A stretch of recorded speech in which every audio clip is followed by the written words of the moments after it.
much, our Chief Registrar of the Judiciary, Your Excellency, Honorable Dr. William Samoei Ruto, the President and Commander-in-Chief of the Kenya Defense Forces. I recognize our Attorney General, our DCJ, and all the judges present, the Director of Public Prosecutions, the Cabinet Secretaries and PSs in the meeting. I recognize the NCAJ Council who have driven this process, our development partners, Your Excellencies, and submissions and diplomatic corps present, the President of the Law Society, and very, very distinguished guests, ladies and gentlemen, a very good morning. On behalf of the NCAJ, I take this opportunity to thank Your Excellency for accepting our invitation to grace this occasion of the launch of the first Administration of Justice Annual Report period covering 2021-2022, which we have presented pursuant to provisions of Section 37 of the Judicial Service Act 2011. As justice sector institutions, we value this support and collaboration. Like every speaker has emphasized, Your Excellency, none of us would succeed unless we worked together. And just to allay the fears about our independence, which we guard most jealously, we confirm in all our meetings we never discuss the merit of any matter. We only discuss the administration of justice. Are we delivering justice to our people? That is the question we ask ourselves all the time. I welcome all ends of NCAJ agencies, ends of other arms of government, our development partners, CSOs, and indeed all of you to this launch. Your Excellency, I also wish to offer apologies from the IG. Your government is very busy and very hands-on. On its way to this meeting, he was called because of a serious security breach, and I think he changed tacts because he had to answer to you why those security lapses are happening, so he abandoned this meeting. Apologies from Your IG, Your Excellency. The report we are launching, as we have seen from the small snapshot, presents an account of the programs and activities of the NCAJ and all the other agencies. This report identifies the challenges that we have encountered as agencies delivering justice to our people, especially the poor, the marginalized, and children and women. And I'm happy to welcome the new advisor to your office on women and women's rights. We will never let her go because the issues of women and their women's rights are many. We were recently launching the Specialized Court User Committee on Sexual Gender-Based Violence. So our tray will be full, and she'll be a member of the NCAJ because we have a specialized committee that is dealing with those issues of SGBB. The report also recognizes the opportunities and makes recommendations for ensuring access to justice for all the people of Kenya. In implementing our programs at the NCAJ, we are guided by the strategic plan that we have been following, which has its underpinnings in Kenya's Development Blueprint Vision 2030 and our international obligations under the Sustainable Development Goals. And of course, we have looked at Your Excellency's policy on the bottom up, and this is what we are calling access to justice for the marginalized, the poor, and the underprivileged. The success achieved in the period is attributable to the collaborative and consultative approach adopted by actors within the justice sector, which has contributed to the more efficient and effective delivery of justice. This, Your Excellency, being our inaugural report, we have tried to retell our story of the rationale and the genesis of the NCAJ and how it emerged from the appreciation at the local court level that stakeholder engagement and participation were key to addressing and responding to challenges in the delivery of justice. In the Constitution, the participation of people is central, and the justice that we are supposed to deliver is supposed to be people-centered. We are supposed to ask people, are we serving you? Are we delivering justice? This organic growth has been entrenched in statute following the recommendation of the task force on the judicial reforms that was made in 2010. Since its inception in 2011, the NCAJ has provided a platform for all the actors in the justice sector to design responses to the challenges within the justice sector. This has seen a proliferation of policies, guidelines, manuals developed by the various sectors. In addition, under the umbrella of the NCAJ actors, we formulated a response to the COVID-19 global pandemic that ensured the wheels of justice continued to turn in the wake of this debilitating, and we devised containment measures that were adopted to stop the spread of the virus in the country. During the reporting period, the NCAJ launched and we are implementing our strategic plan, whose vision is a coordinated and cohesive justice sector serving all the people of Kenya. I thank the Council for remaining completely focused on ensuring that we strengthen our governance structures at all levels. In line with our commitment to shared leadership, the Council resolved to have the position of the Vice Chairperson, and we elected unanimously Mr. Nudin Aji to that position, and he has hit the ground running and carried a lot of activities in his position as the Vice Chair.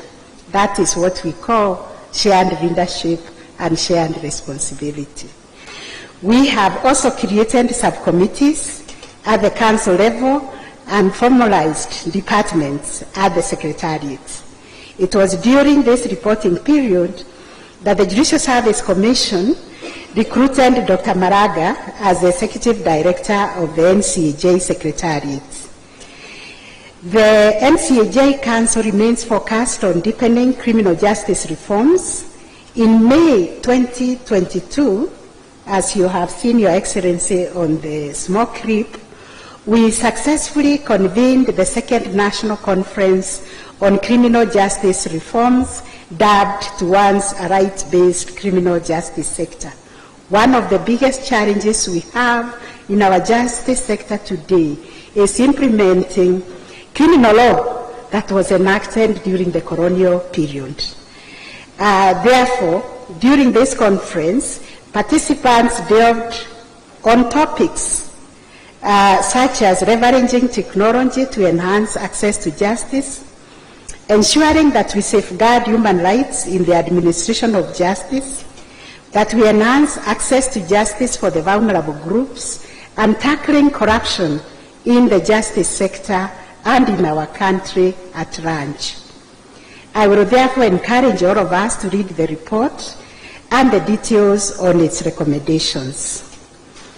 Your Excellency, data collected on the number of files processed by the different actors in the criminal justice chain make a strong case for the recommendations we are making for alternatives to prosecution and alternatives to custodial sentences. During this period, the NCAJ Council also focused on civil justice reforms and we felt we needed to launch a specialized court user committee for commercial courts, environment and land courts, and recently SGBB. At the Council, we established a working committee on civil justice reforms and a department for civil justice reforms at the Secretariat level. Owing to the concerted efforts of the agencies, the period witnessed an increase in the number of matters resolved through NDR. We have also been asked as the judiciary by the Council to expedite the commercial justice cases that are pending at the commercial division, and we have agreed as the judiciary to set time assigned in the month of February to do an RRI, or a Rapid Results Initiative, on tax matters. At the heart of the NCAJ lies the court user committees, which is the novel approach increasingly recognized at the regional and international level as a best practice in the administration of justice. I've been called to share our experiences outside of Kenya on how we run the court users committees. In 2021, we hosted a benchmarking delegation led by the Chief Justice of Mozambique, who came here to learn and draw from our experiences on how to set up and manage a court user committee. During the reporting period, NCAJ expanded the numbers of CUCs by 26%. We are now operating at 236. We have now specialized court users committees for children. Your Excellency, the whole of November, we were looking at the welfare of our children. And one of the clarion calls at that meeting, which I attended the symposium to end the service week, was let every Kenyan ask Aliam Toto. Every morning let us ask, how are our children? And I was happy, Your Excellency, the other night when I watched you on TV, reminding parents to take the responsibility of finding out how their children's day in school was. Did they have homework? And if they have homework, how can the parent help? This is a conversation we need to continue having so that we can rescue our children who are being disconnected from the society and being termed delinquent. They are being termed delinquent because of a failure of a system. We are supposed to take care of our children. We've also set aside Environment and Land CUC and Commercial Court CUC. At the grassroots level, CUCs are instrumental in unlocking barriers to the administration of justice. I am based here in Nairobi with the Deputy Chief Justice. We are not in every court. So we've been calling upon our ends of stations, our presiding judges in the region to take charge of the leadership of the CUCs, together with the DPP and the AG office. They run very vibrant CUCs with other agencies. Most of them have devised very effective case clearance innovations, enhancing the overall performance of our justice system. It is apt to recognize a few of these pace setters, such as Kapsabet Law Court CUC, Vihiga Court CUC, Biwa CUC. If their representatives are present, I would actually invite them to stand because they have been very, very innovative so that Your Excellency can recognize these are our champions for how we can join hands together and work together for the benefit of our people. Thank you very much, and please be seated. The efforts of the NCAJ Standing Committee on the Administration of Justice in Children Matters bore fruit with the enactment of the Children Act 2022. Implementing the Act, Your Excellency, will contribute greatly to protecting children's rights. Working with the judiciary, The committee has now institutionalized November as the Child Justice Service Month. This intervention has contributed to increased awareness of child rights and needs within the justice sector and accelerated disposal of matters, as well as raising awareness within the society who is a child and what is the requirement, what is parental responsibility, what is community responsibility over a child. The NCAJ, in acknowledging the unique vulnerabilities of survivors of victims of SGBB, revamped our working committee on sexual and gender-based violence and developed standard operating guidelines on sexual and gender-based violence. We also recently launched the National Specialized CUC for SGBB courts to consolidate our efforts to ensure that these cases that the country decided the offense of sexual violence is unacceptable are handled and determined in the most efficient manner.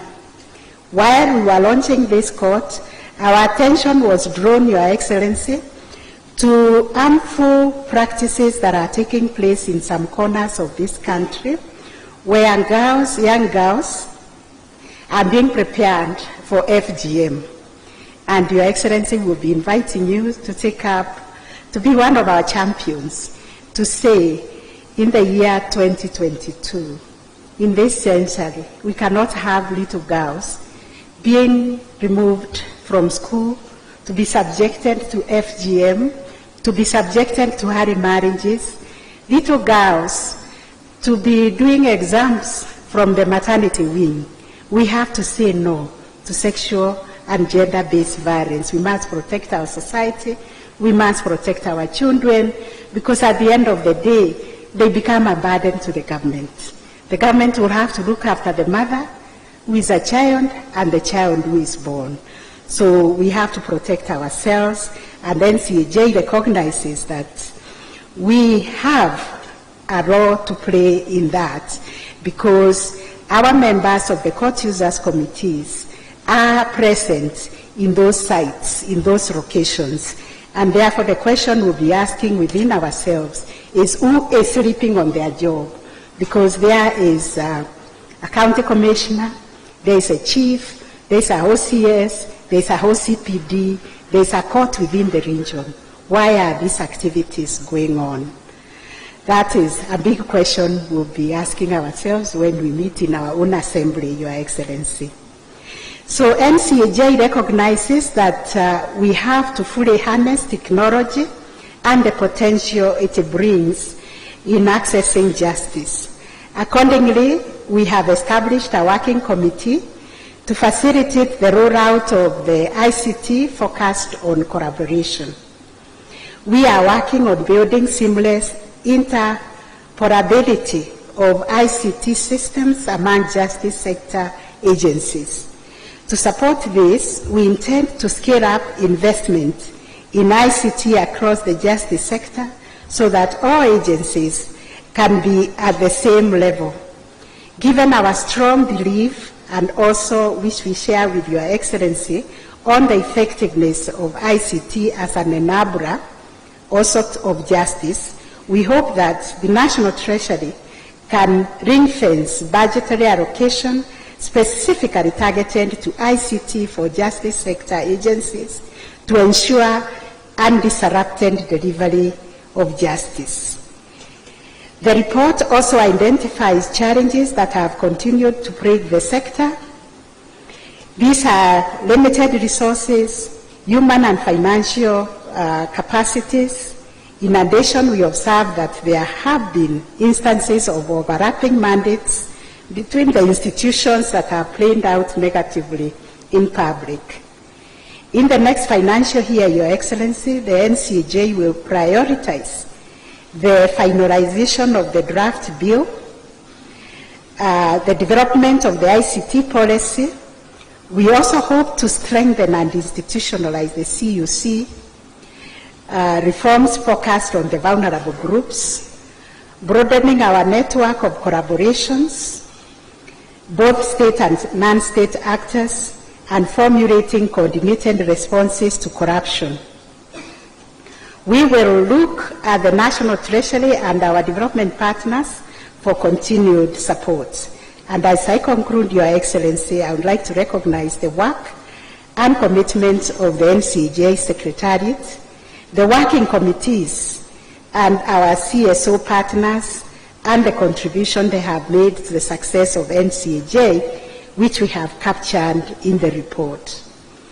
The Council that I chair remains absolutely committed to supporting the work of the Secretariat and working committees of the NCJ and strengthening the partnerships that we have enjoyed from our development partners.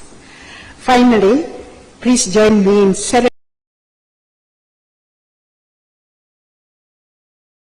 the team that has worked tirelessly